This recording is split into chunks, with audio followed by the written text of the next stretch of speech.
Hi guys. This must be about my fifth take, I swear to God. I've had a few days off from researching any archaics or indeed doing videos because my mind is blown, and there are huge gaps in my education when it comes to the archaics work. Jason talks about races like the Anunnakis, the Anunas, the Phoenicians, the Igigis. So I really need to start getting it all together and collating that information along with the other stuff. And you could say I don't need to do all of this, but actually I want to do it all. I want to share with you what I'm learning, and connect all the dots, because I always had an interest in history at school. It was one of my strongest subjects, and I've actually just come to realise that it was all a lie. I got an A+ for an essay that I did on World War II because I had a particular interest in the World War because my stepdad Jeremy, he was Jewish. So I had a particular interest in that. And of course now I've learned that everything's a lie. Everything has been a lie. So this is why I'm doing what I'm doing. But I'm the kind of person who I don't research to the fullest. And when you're doing something like this, you kind of have to go into it and get all the information. And the information that I've picked up on is from podcasts, and Jason states himself that while you're only watching podcasts, you're going to miss out on a whole chunk of vital information, which is what have happened. So when he starts talking about the Anunnakis, the Anunas, the Igigi, the Lost Pyramid of Giza, I'm like, oh my God, I don't know. And me and my friend Jo were talking about it because she's exactly the same. So I'm going to make it my mission. I've started listening to his very first videos, but it's just not going in because there's a lot of dates being thrown in, and I'm not a numbers person. I really struggle with numbers. If there's such a thing as number dyslexia, I think I have it. So when he's throwing all these dates out, I just really struggle, and my mind just switches off.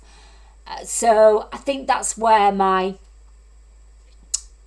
like his podcast. And another reason why I like his podcast as well is because you've got newbies like me coming in, learning this information. They've got all the same questions that you and I have about the 2040 event and the 2046 event. But anyway, the reason why I've jumped on to do these videos, I want to read a poem by Mother Shipton. And I've actually the reason why this is my fifth attempt is the fourth attempt was going really well, and I was reading the poem, and then I was like, someone knocking at the door. I never get visitors. I'm like, someone knocking on the door. And I was like, no, I must have one of the cats. I was like, someone is knocking on the door. It's a guy who's coming painting the decking for me tomorrow. So here we are. So Mother Shipton was a prophesizer, if that's the word. And she again predicted the 2040 and the 2046 event. She was born in 1488.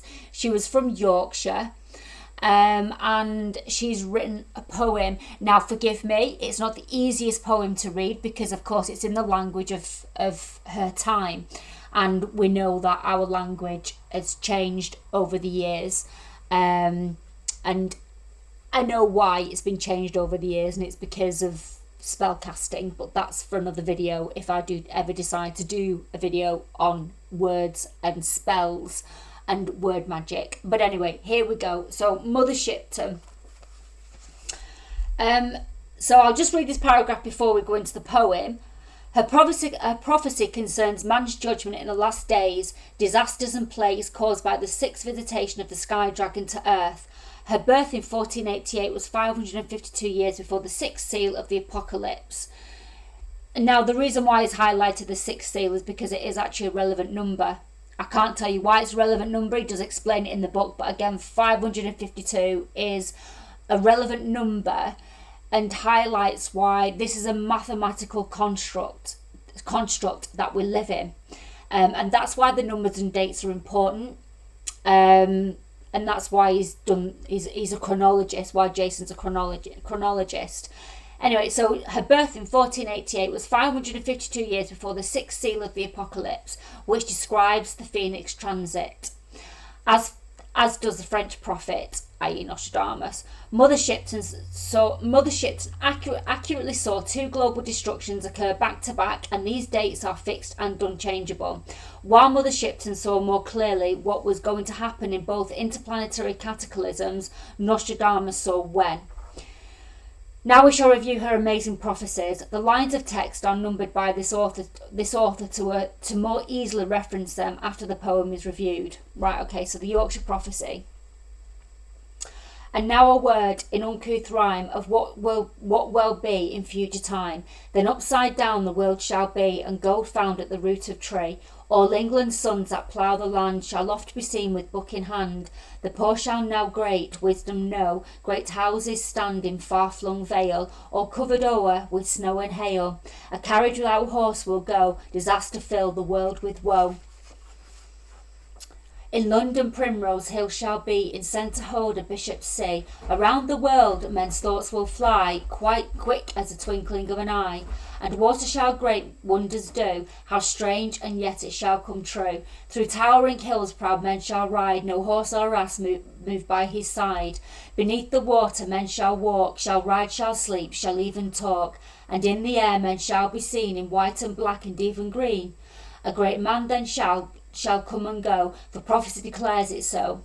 In water iron then shall float, as easy as a wooden boat. Gold shall be seen in stream and stone, in land that is yet unknown. And England shall admit a Jew, you think this strange, but it is true.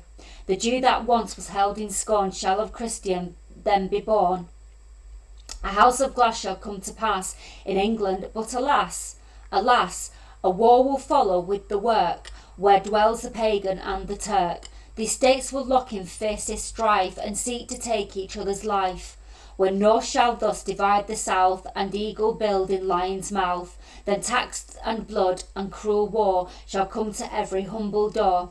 3 times shall lovely sunny France be led to play a bloody dance, before the people shall be free. 3 tyrant rulers shall she see. 3 rulers in succession be, each springs from different dynasty. Then when the fiercest strife is done, England and France shall be as one. The British olive shall next then twine in marriage with the German vine. Men walk beneath and over streams, fulfilled shall be their wondrous dreams. For in those wondrous far-off days the women shall adopt a craze to dress like men and trousers wear, and to cut off their locks of hair. They'll ride astride with brazen brow, as witches do on broomstick now, and roaring monsters with man atop do seem to eat the verdant crop. And men shall fly as birds do now, and give away the horse and plough. There'll be a sign for all to see, be sure that it will certain be. Then love shall die and marriage cease, and nations wane as babes decrease, and wives shall fondle cats and dogs, and men live much the same as hogs. In 1926 build houses light of straw and sticks, for then shall mighty wars be planned, and fire and sword shall sweep the land. When pictures seem alive with movements free, when boats like fishes swim beneath the sea. When men like birds shall scour the sky, then half the world, deep drenched in blood, shall die. For those who live in century though, in fear and trembling this shall do. Flee to the mountains and the dens, to bog and forest and wild fens, for storms will rage and oceans roar, when Gabriel stands on sea and shore, and he blows his wondrous horn. Old worlds die and new be born. A fiery dragon will cross the sky, 6 times before this earth shall die. Mankind will tremble and frightened be, for the 6 heralds in this prophecy. For 7 days and 7 nights man will watch this awesome sight. The tides will rise beyond their ken to bite away the shores, and then the mountains will begin to roar, and earthquakes split the plain to shore. And flooding waters rushing in will flood the lands with such a din, that mankind cowers in muddy fen, and snarls about his fellow men. He bares his teeth and fights and kills, and secrets food in secret hills, and ugly in his fear he lies, to kill marauders, thieves and spies. Man flees in terror from the floods, and kills and rapes and lies in blood, and spilling blood by mankind's hands will stain and bitter many lands. And when the dragon's tail is gone, man forgets and smiles and carried on, to apply himself too late, for mankind has earned deserved fate. His masked smile, his false grandeur, will serve the gods their anger stir, and they will send the dragon back, to light the sky his tail will crack, upon the earth and rend the earth, and man shall flee lord and serf. But slowly they are rooted out, to seek diminishing water spout, and men will die of thirst before the oceans rise to mount the shore, and lands will crack and rend anew. To think it strange, it will come true, and in some far off distant land, some men of such tiny band will have to leave their solid mound, and span the earth, those few to count, who survives this unreadable, and then begin the human race again, but not on land already there. But on ocean beds, stark, dry and bare, not every soul on earth will die, and as a dragon's tail goes sweeping by, not every land on earth will sink, but those will wallow in stench and stink, of rotting bodies and beasts of man, of vegetation crisped on land, but the land that rises from the sea will be dry and clean and soft and free, of mankind's dirt, and therefore be the source of man's new dynasty. And those that live will fear the dragon's tail for many years. But time erases memory. You think it strange, but it will be.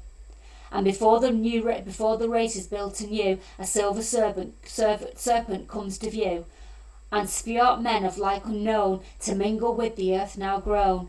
Cold from its heat, and these men can enlighten the minds of future man, to intermingle and show them how to live and love, and thus endow the children with the second sight, a natural thing, so that they might grow graceful, humble, and when they do, the golden age will start anew.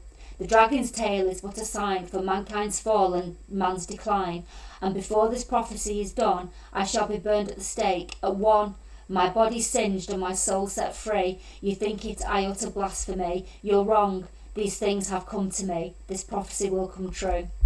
They didn't teach you that at the schools, did they? Takes me back to when I was at school, actually, when I used to have to stand up and read. I used to enjoy it. It used to be one of my strengths. English and history were one of my strengths. Maths clearly wasn't, and neither was science. But what I get from that, at the end of the poem, where she talks about a silver serpent comes to view. Now, what's really interesting with that is the serpent is a symbol used in the occult. So if you look at the World Health Organization sign, there's a serpent going up. I think it's a sword. You've got the Kundalini, which is a serpent. When you reach Kundalini with meditation or however you get there, there's a serpent. It feels like a serpent going up the spine. I've never experienced it, but I know a couple of people that have. So it's really interesting how she states that, and then the serpent be a symbol of the occult, which we have come to know, which we view it as being quite demonic. But a lot of things that we view, a lot of symbolism that we view in this time now as being demonic has just been inverted, and actually is very sacred. So, but it was interesting how she states that there, and she states, and what I read toward the back end of the poem was very much like what Jason describes happened in 1902. So we had the gods, which they were deemed as the gods because they were the people that survived the cataclysm in the 1800s. They were left with nothing. They were left complete devastation, and then all of a sudden these people came up from the ground with new technologies, with domesticated animals, and that's how I read into the back end of the poem. So that the man comes with a silver serpent, and starts all these new technologies, and brings back civilization to the people who survive. So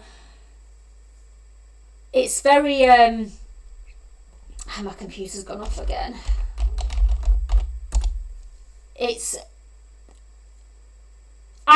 Since finding Jason, I have actually believed that the Phoenix event is a thing. I've had no doubt. But the more I learn and look back at our real history in my worldview, it's been solidified to me.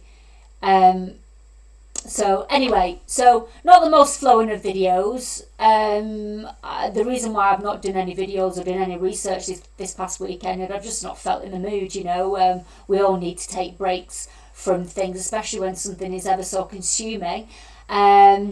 So anyway, thank you for listening. I did well not to waffle too much through this video, but then as I get towards the end, it's almost like I can't switch the off button.